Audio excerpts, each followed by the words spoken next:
اور اللہ ہم سب کو خیر عطا فرمائے، اور اللہ میرے وطن کی خیر فرمائے۔ یہ مجھے تو کوئی 8 فروری کے بعد تبدیلی کی امید نہیں، اگر آپ میں سے کسی کو ہو تو شاید ہو، لیکن پھر بھی اللہ کی بارگاہ میں چونکہ رحمت کے دروازے تو کھلے ہیں، ہم دعا تو کر سکتے ہیں اللہ میرے وطن کو نیک صالح پاکیزہ اہل دیانتدار قیادت عطا فرمائے، اور اپنا خاص کرم اس ملک کا مقصود فرما دے۔ اور پھر کہ اللہ نے قرآن مجید میں ایک مقام پہ فرمایا پھر جو شبنم کے قطرے ہیں وہ بھی زرخیزی کا سبب بن جاتے ہیں، لیکن جب موسم گزر جائے تو برستی بارش بھی کوئی کام نہیں دیتی۔ تو آج زندگی کے اوپر بہار ہے، موسم اچھا، پانی وافر، مٹی بھی زرخیز، جس نے اپنا کھیت نہ سینچا وہ کیسا دہقان۔ تو آج تخم عمل ڈال کے اپنی آخرت کے لیے کچھ کر سکتے ہیں، کل تو پچھتائے گا۔ میں نے تو پڑھا ہے نیکوکار بھی پچھتائیں گے، بدکاروں کا پچھتانا تو سمجھ میں آتا ہے، نیکوکار کیوں پچھتائیں گے؟ جب اپنے اچھے اعمال کی جزا دیکھیں گے تو پچھتائیں گے، جو چند لمحے ضائع کیے وہ بھی کیوں ضائع۔ کاش کہ آج میں اور آپ یہ اٹھتے ہوئے جنازوں کو دیکھ کر کے اپنی زندگی کو منظم کریں۔ ایک فقیر تھا، وہ بازار میں کھڑا رو رہا تھا، تو کسی نے گزرتے ہوئے روک کے کہا کہ کسی نے مارا ہے، تنگ کیا ہے، مجھے بتاؤ۔ اس نے کہا کوئی ایسا نہیں ہوا۔ تو پھر کیوں رو رہے ہو؟ اس نے کہا لوگوں کے رویے نے رلا دیا۔ کہا کیا مطلب؟ کہا گزر رہا تھا اور دنیا میں کھوئے ہوئے لوگوں کو دیکھا تو دل میں خیال آیا کہ یہ غافل ہو گئے ہیں، رب کو بھول گئے ہیں، اور اللہ ان سے ناراض ہو گیا، تو میں ان کی اور رب کی صلح نہ کروا دوں۔ تو کہا پھر کیا ہوا؟ کہا میں نے ان سے کہا اور اس سے بھی بات کی۔ تو کہا پھر کیا ہوا؟ کہا اس نے کہا لے آ میری دہلیز پہ، ایک آنسو سے معاف کر دوں گا۔ بڑا خوش ہوا اور ان سے بات کی کہ وہ ایک آنسو پہ مان رہا ہے۔ تو یہ الٹا میرا مذاق اڑانے لگے، جا بابا کام کر، تجھے کیا پتہ کاروبار، زندگی، دنیا کے ہنگامے کیا ہوتے ہیں، کہاں کی بات لے کر آئے، جاؤ کام کرو۔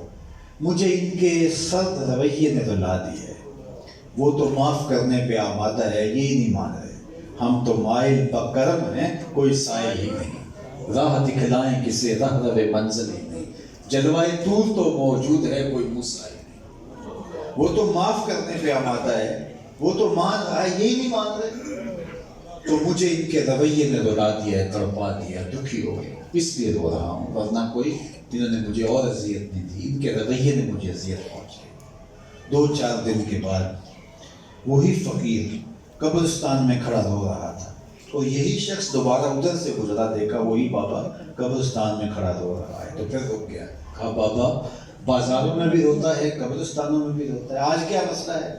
کہا مسئلہ میرا وہی ہے جو پرسوں تھا۔ کہا کیا ہوا؟ کہا ان سے مایوس ہو گیا تو میں ادھر آ گیا، اور میرا خیال آیا چلو ان قبرستان والوں کی رب کی صلح کروا دیتے۔ تو کہا کہ اچھا پھر کیا بنا؟ کہا آج یہ مانتے ہیں وہ نہیں مانتے، کل وہ مان رہا تھا یہ نہیں مان رہے تھے، اور آج یہ مان رہے ہیں وہ نہیں مان رہا۔ تو قبل اس سے کہ وہ ماننے سے انکار کرتے، آج اس کی رحمت کے دروازے کھلے، گنہگار کی آنکھ سے ٹپکا ہوا آنسو کا ایک قطرہ ماضی کے سارے گناہوں کو دھو ڈالتا ہے۔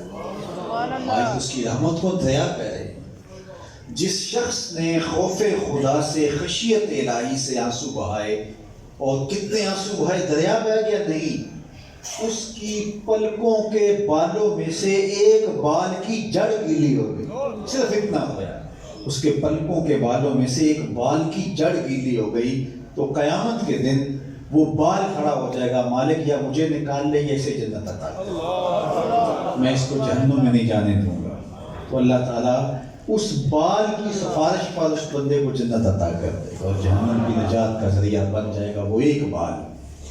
اور آج میں اور آپ کس قدر غفلت میں ڈوب گئے ہیں۔ تو یہ اٹھتے ہوئے جنازے، یہ پھیلی ہوئی قبریں، یہ ہم سے بچھڑتے ہوئے لوگ، یہ بھی اسی زمین پہ بسنے والے لوگ۔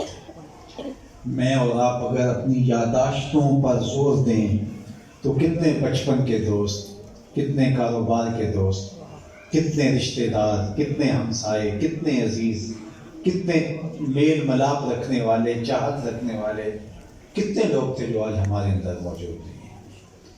آج میں علماء کرام کو دیکھوں تو میں کوئی بہت پرانا اس شہر میں آنے والا نہیں ہوں، لیکن ان چند سالوں کے اندر آج جب میں آتا ہوں تو کتنے چہرے ہیں جو آج دکھائی نہیں دیتے۔ آپ اور میں اور اپنی یادداشتوں پہ زور دیں تو کتنے لوگ ہیں چلے گئے، تو جب وہ چلے گئے تو بیٹھ ہم نے بھی نہیں رہا۔ اللہ اکبر، خیر کنے فلاں و غنیمت شمارون، زاں کے بیشتر بانگ بر آیت کے فلاں نہ مان۔ سعدی کہتے ہیں نیکی کر اور اس مختصر زندگی کو غنیمت سمجھ، اس سے قبل کہ اعلان ہونے لگے کہ لوگوں فلاں بھی چلا گیا، لوگوں فلاں بھی چلا گیا، لوگ فلاں۔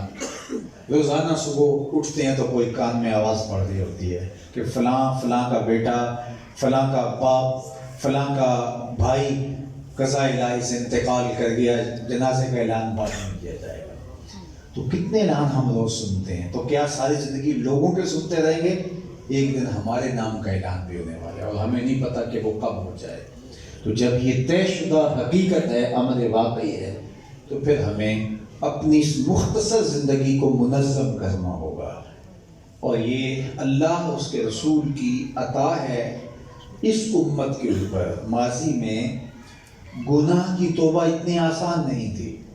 اللہ اکبر، وہ بچڑا پوجا تھا تو کہا کہ اپنی جانوں کو قتل کرو، سر کٹواؤ تو پھر معاف کروں گا، سر کٹوانے پڑے۔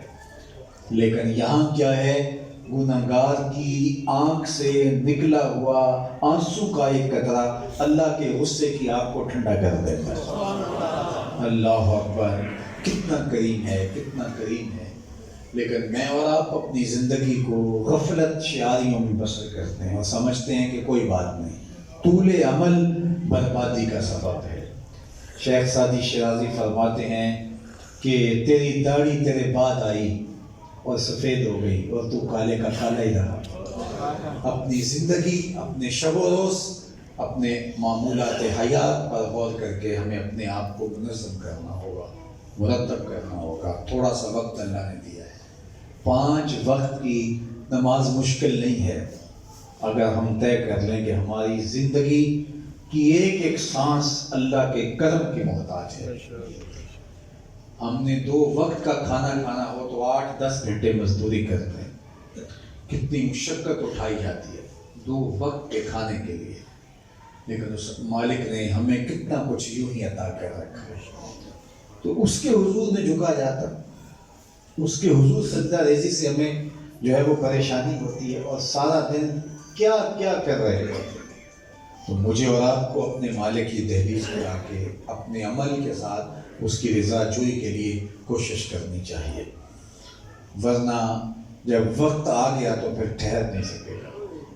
موت متعین ہے، ہمارے علم میں نہیں ہے، اور ہم روزانہ سنتے ہیں، اور بعض اوقات ایک ایسا توانا تندرست آدمی اس کی موت کی خبر سنتے ہیں، ہم کہتے ہیں کہ یار ابھی تو میں نے سبزی والی دکان پہ کھڑے دیکھا تھا، ابھی تو فلاں جگہ اس کو میں نے جاتے ہوئے دیکھا تھا، ابھی 10 منٹ پہلے تو اس کی مجھے کال آئی تھی۔ لیکن جب نقارہ موت بچتا ہے، اقبال نے کہا تھا موت ہے ہنگامہ آرا کلزم خاموش میں، ڈوب جاتے ہیں سفینے موج کی آغوش میں۔ جب موت آتی ہے نہ دولت بچا سکتی ہے، نہ شہرت بچا سکتی ہے، نہ توانائی طاقت، نہ زور نظر۔ موت آتی ہے تو وقت متعین ہے۔ اس نے ماں سے بیٹے چھین لیے، اس موت نے بھائیوں سے بھائی چھین لیے، اس موت نے کتنے عزیز رشتے چھین لیے۔ تو قبل اس سے کہ وہ وقت آئے اور ہم پڑے ہوں اور اس وقت ڈاڈا سخت پچھتاوا ہو، آج کا پچھتاوا کل کی بہتری کا ضامن ہو سکتا ہے۔ میری آپ سارے لوگوں کی آمین کے ساتھ دعا ہے کہ اللہ ہمارے محترم جناب سجاد حیدر صاحب کے والد بزرگوار کو کروٹ کروٹ جنت کی بہاریں عطا فرمائے۔ اللہ اس خاندان کو توفیق صبر نصیب، ان کی توفیقات خیر میں، ان کی نیکیوں میں اللہ اضافہ فرمائے، اور اللہ تعالیٰ مرحوم کو اپنی جوار رحمت میں جگہ نصیب کرے، ان کی قبر کو وسیع کشادہ منور خوشبودار اور ٹھنڈا کرے، اور ان کی زندگی کی ساری خطاؤں کو محبوب کریم کی